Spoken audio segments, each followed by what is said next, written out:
ನೀವು ನಮ್ಮ ಬೆನ್ನೆಲುಬೆಯ ಆಚೆಗೆ ಒಬ್ಬ ಈಚೆಗೆ ಒಬ್ಬ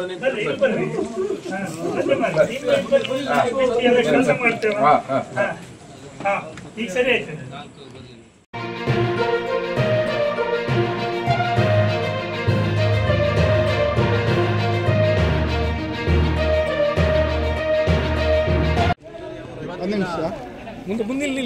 ನಮ್ಮ ಜಲ್ಲೊಳ್ಳಿ ಸೊಸೈಟಿಯ ಕೌಂಟಿಂಗ್ ಅಂದರೆ ಭವಿಷ್ಯ ಜನವರಿಲಿ ನಡೆದಂಥ ಒಂದು ಇಲೆಕ್ಷನ್ನು ಅದು ಕೋರ್ಟ್ ಓಟು ತಂದಿರೋದ್ರಿಂದ ಇಷ್ಟು ಡಿಲೇ ಆಗಿ ಇವತ್ತೇ ಕೌಂಟಿಂಗ್ ಆಯಿತು.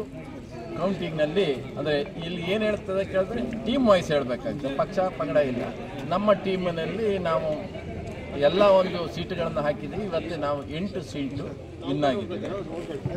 ಈ ಒಂದು ಸಂದರ್ಭದಲ್ಲಿ ನಮ್ಮನ್ನು ವಿನ್ ಮಾಡಿದ್ದಾರೆ ಅಂತ ಹೇಳಾದರೆ ನಾವು ಖುಷಿ ಪಡುವಂಥ ವ್ಯವಸ್ಥೆ ಅಲ್ಲ, ಸೊಸೈಟಿಲಿ ಇರ್ತಕ್ಕಂಥ ಒಂದು ವ್ಯವಸ್ಥೆಯನ್ನು ಸರಿ ಮಾಡುವಂಥ ಕಾರಣಕ್ಕೆ ನಮ್ಮ ಮೇಲೆ ಆ ಜವಾಬ್ದಾರಿಯನ್ನು ಇಟ್ಟು ಇವತ್ತು ನಮ್ಮನ್ನು ಈ ಸೊಸೈಟಿಗೆ ಕಳಿಸ್ಕೊಟ್ಟಿದೆ. ಹಾಗಾಗಿ ಏನಾಗಿದೆ ಕೇಳಿದ್ರೆ ಭಾಳ ದಿವಸಗಳಿಂದ ಅಂದರೆ ಆ ಒಂದು ಜಾಗದಲ್ಲಿ ಹೀಗೆ ಬೆಳೆ ಸಾಲ ಇತ್ಯಾದಿಗಳು ಮತ್ತು ಮಾಧ್ಯಮಿಕ ನಾವು ರೈತರು ಅಂದಾಗೆಲ್ಲ ಒಂದು ಸಲ ಸಾಲವನ್ನು ತೀರಿಸಿ ಮತ್ತೊಂದು ಸಲ ಮತ್ತೊಂದು ಅರ್ಜಿಯನ್ನು ಮಾಡ್ತಾ ಇರೋದು. ಆ ಅರ್ಜಿಯಲ್ಲೂ ಸಮೇತ ನಾನು ಇದ್ದವನಿಗೆ. ಹಾಗಾಗಿ ಇಲ್ಲಿ ಒಂದು ಸದೃಢವಾದಂಥ ಒಂದು ಹೊಸ ಒಂದು ಕಮಿಟಿಯನ್ನು ರಚನೆ ಮಾಡಬೇಕು ಅನ್ನುವಂಥ ಒಂದು ಸಂದರ್ಭವನ್ನು ವ್ಯವಸ್ಥೆ ಮಾಡಿ ನಾನು ಬಂದವ. ಹಾಗಾಗಿ ನಾನು ಅಭ್ಯರ್ಥಿ ಆಗಬೇಕು ಅನ್ನೋಂಥ ವಿಚಾರದಲ್ಲಿ ಇರಲೇ ಇಲ್ಲ.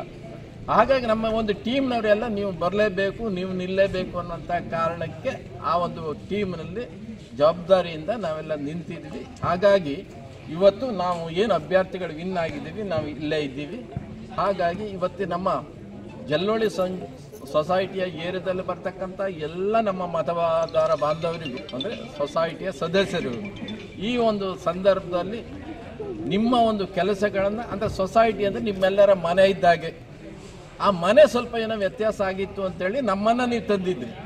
ಆ ಮನೆಯನ್ನು ಸದೃಢವಾಗಿ ಮಾಡಿಕೊಂಡು ನಿಮ್ಮ ಮನೆಯನ್ನು ನಿಮ್ಮದಾಗಿ ಇಡಿಸುವಂಥ ಒಂದು ವ್ಯವಸ್ಥೆಯನ್ನು ಈ ಸಂದರ್ಭದಲ್ಲಿ ಮಾಡ್ತೀವಿ ಹೇಳುವಂಥ ಮಾತನ್ನು ಹೇಳ್ತಾ ನಾವು ಎಲ್ಲ ಕಮಿಟಿಯವರು ಅಂದರೆ ನಮ್ಮ ಏನು 8 ಜನ ಇದ್ದಾರೆ, ಇಲ್ಲ ಇರುವವರು ಆರಿಸಿ ಬಂದವರು ನಮ್ಮ ಜೊತೆಗೆ ಬರೋರು ಬರ್ತಾರೆ. ಆ ಕಡೆ ಅವರು ಸಹ ಜವಾಬ್ದಾರಿ ಇರ್ತಕ್ಕಂಥ ಆ ಸಮಯದಲ್ಲಿ ಈ ಒಂದು ಸಂದರ್ಭದಲ್ಲಿ ನಿಮ್ಮೆಲ್ಲರಿಗೂ ಸಹ ನಾನು ಅಭಿನಂದಿಸುತ್ತಾ, ಹಾಗೆ ನಮ್ಮ ಏನು ಸದಸ್ಯರಿಗೂ ಈ ಸಮಯದಲ್ಲಿ ನಮ್ಮ ಜಾಗೃತಿ ಅಥವಾ ನಮ್ಮ ವ್ಯವಸ್ಥೆ ಏನು ಅನ್ನೋದ್ರ ಖುಷಿ ಪಡೋದ್ರೊಳಗೆ ನಮ್ಮ ಮುಂದಿನ ಕರ್ತವ್ಯದ ಬಗ್ಗೆ ಸ್ವಲ್ಪ ಲಕ್ಷ್ಯ ಕೊಡಿ ಅನ್ನೋಂಥ ಮಾತನ್ನು ಹೇಳ್ತಾ ಈ ಸಂದರ್ಭದಲ್ಲಿ ನನ್ನ ಮಾತನ್ನು ಮುಗಿಸ್ತೇನೆ.